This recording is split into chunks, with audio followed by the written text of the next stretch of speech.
tanggapanku mari kita fair. Bahkan, nah Gus Kausar sendiri tadi ngomong, saya lihat di Gus Kausar yang sekarang lagi viral. Bahkan acara sholawatan saja yang bagus, kalau sampai mengganggu soundnya, bisa nggak bagus menurut gitu loh. Jadi mari kita fair, itu aja pancingan. Jadi kalau sound horeg efeknya coba sambil kita putar, sound horeg kan ada kayak bukan hanya suara ya, bukan hanya audio tapi dicampur semacam ada efek getaran ya. Nah ini mas, gitu mas ya. Yang bergetar itu kan subwoofer. Jadi kalau subwoofer itu jumlahnya banyak ya pasti bergetar. Seperti itu. Horeg ini kan istilah Jawa. Istilah bahasa Indonesianya kan bergetar, kan seperti itu. Jadi makanya konsumsi pabrik sekarang kan sound horeg. Itu karena jumlah subwoofernya itu banyak. Polisi sampai sekarang belum bertindak karena tidak ada perda. Dulu seperti yang pernah di-sharingkan dengan Mas David, dulu itu awalnya adalah Agustusan, sound itu diarak melalui becak, dari kecil-kecilan kan awalnya Mas. Lalu berikutnya meningkat ke pick up. Tidak ada masalah mungkin. Akhirnya kemudian terus membesar. Makanya betul kemarin Prof. Sigit dari UI, beliau sosiolog itu mengatakan ini murni kreasi dari masyarakat. Tetapi karena tidak disertai dengan aturan di berbagai daerah, akhirnya sekarang kita sudah kelabakan, sudah terjadi di mana-mana. Maka intinya sebenarnya kalau kemudian di masing-masing kota, dan alhamdulillah dari peristiwa ini di beberapa kabupaten kota sudah membatasi. Artinya kami dari MUI itu seperti yang sudah kita arahkan di keputusan itu adalah bagaimana melokalisir tempat, mengatur waktu, kemudian juga intinya ditertibkan.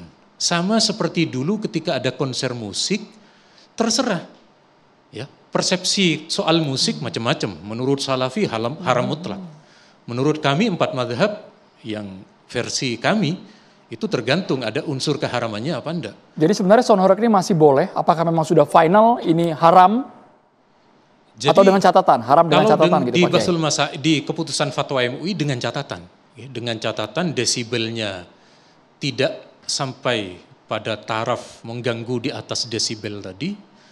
Dan kemudian diarahkan di satu tempat yang ingin menghorkan diri silahkan di sana.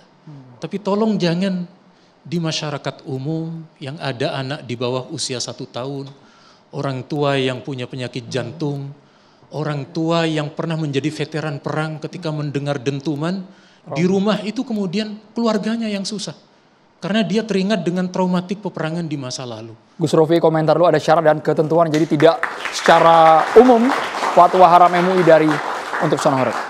Baik, terima kasih. Assalamualaikum warahmatullahi wabarakatuh.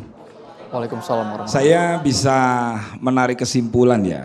Dari belum kesimpulan Gus, kita masih awal Gus. Ya, maksud saya ya. Dengan keterangan beliau yang mewakili MUI yang asalnya memberikan fatwa haram tentang sound horeg, agaknya beliau lunak dengan pengecualian.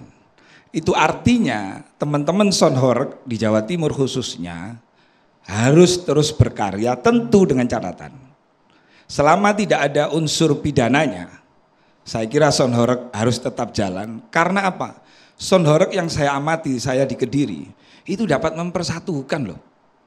Sound horeg itu mempersatukan itu tidak hanya pengajian. Saya khawatir dengan fatwa MUI berkaitan mengganggu kebisingan.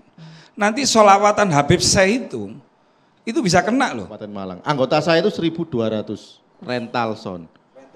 Khusus di Kabupaten Malang. Mungkin kalau saya bilang di Jawa Timur bisa sampai 15.000. Karena satu kabupaten anggap aja 1.000 rental.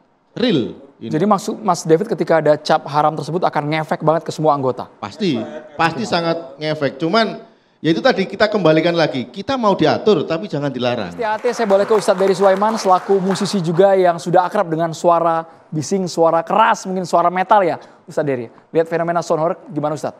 Jadi beberapa hari ini kan viral, banyak orang yang mention, tadi saya juga bikin video tentang sound horeg. saya tidak asing dengan kebisingan ya, karena saya di mana ada konser metal tuh saya datang. Saya nonton Slipknot, nonton Lamb of God. Dan dari data yang saya googling, itu Slipknot itu ya, itu band metal keras soundnya di... Ini Ustadz ya? Aku nonton Slipknot ya, tuh. Itu mereka membatasi sound mereka tuh 100 sampai 109 desibel. Itu band metal paling brutal di dunia. 100 sampai 109. Kalau merapatkan kuping ke speaker 120. Tapi Soundhoreg 135 ini memang kalau saya rasa itu bisa mengakibatkan tuli permanen, tapi nanti bertahap. Mungkin tidak langsung tuli ya. Mungkin kita tanya ke dokter nanti kapan berapa lama prosesnya. Jadi saya mendengar fatwa MUI mengharamkan Soundhoreg. Saya bukan kepikiran mengharamkan sound, karena sound dipakai buat masjid, buat speaker ya. Bahkan kualitas sound system Soundhoreg ini luar biasa. Saya tanya tadi berapa harganya, sampai ratusan juta, bahkan miliaran mungkin ya. Jadi saya kepikiran bagaimana Soundhoreg ini kita alihkan menjadi hijrahkan mereka mengatur sound masjid. Nah, itu lebih keren lagi kan. Jadi masjid-masjid semua tuh kualitinya seperti ala-ala Soundhoreg itu. Dan yang diharamkan MUI itu saya yakin bukan soundnya, tapi 135 desibel itu yang merontokkan genteng, yang bikin jantungan orang, mungkin bayi-bayi yang kita nggak tahu dia pekanya tulinya kapan, ya dia dengar mungkin dari radius 20-30 meter dari Soundhoreg, mungkin waktu bayi dia nggak ketahuan ya dok ya, tapi nanti mungkin ketika dia gede dia ada gangguan pendengaran. Siapa yang bertanggung jawab nanti? Jadi kalau memang orang Jawa Timur menganggap ini sebuah hiburan, saya rasa harus mengkondisikan volumenya. Dan lokasinya, jangan di tengah-tengah kampung masyarakat sampai harus rumah orang harus dirubuhkan dan sebagainya itu untuk lewatnya truk itu. Sorry tadi nyinggung soal masjid. Betul. Gitu ya. Kalau selama ini ada beberapa yang terasa mengganggu itu karena yang adzan, apa karena sound systemnya? Sound systemnya jelek. Ada teman saya suaranya merdu banget karena pakai toa jadi cempreng. Orang mesti dengar azan, naik iman nih, naik darah kita. Dengar azan emosi. Apalagi yang azan suaranya jelek. Tambah sound system jelek. Maka saya punya pikir tuh, kita sempat ngobrol kemarin sama Charlie kan. Ustadz, gimana kalau kita keliling masjid-masjid Indonesia kita bedah suara. Jadi masjid-masjid kita baguskan suaranya. Jangan sampai kalah dengan tempat ibadah orang non-muslim.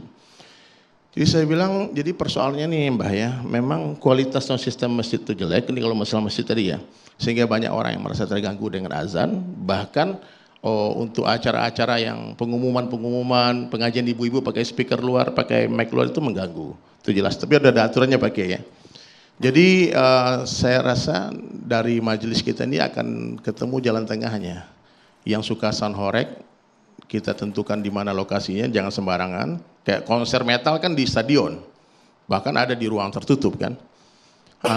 Kalau Soundhoreg diharamkan ketika masuk ke pemukiman masyarakat, mungkin menurut saya gitu, usul saya seperti itu.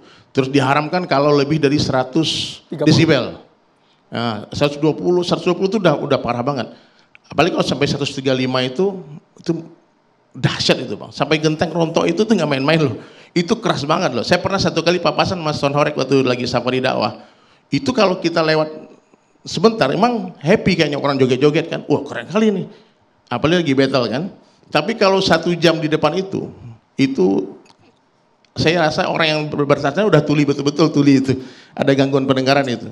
Sementara peraturan ini akan dikeluarkan atau nanti bentuknya dalam instrumen yang lain yang tentunya kami akan sepakati dengan pihak terkait termasuk Polda, bukan berarti sekarang ini ada kekosongan dan tidak ada perlindungan kepada masyarakat. Baik. Jadi ada perlindungan, ada dasar hukum juga bagi sound system untuk beroperasi. Jadi jangan dilihat hanya ada hukum untuk membatasi, tapi di sisi lain ada hukum untuk melandasi. Oke, undang-undangnya boleh Mas David sebagai parameternya seperti apa sudah ada di aturan yang ada. Islam adalah agama yang sangat menjunjung tinggi tata tertib, kedamaian, dan ketenangan hidup bersama.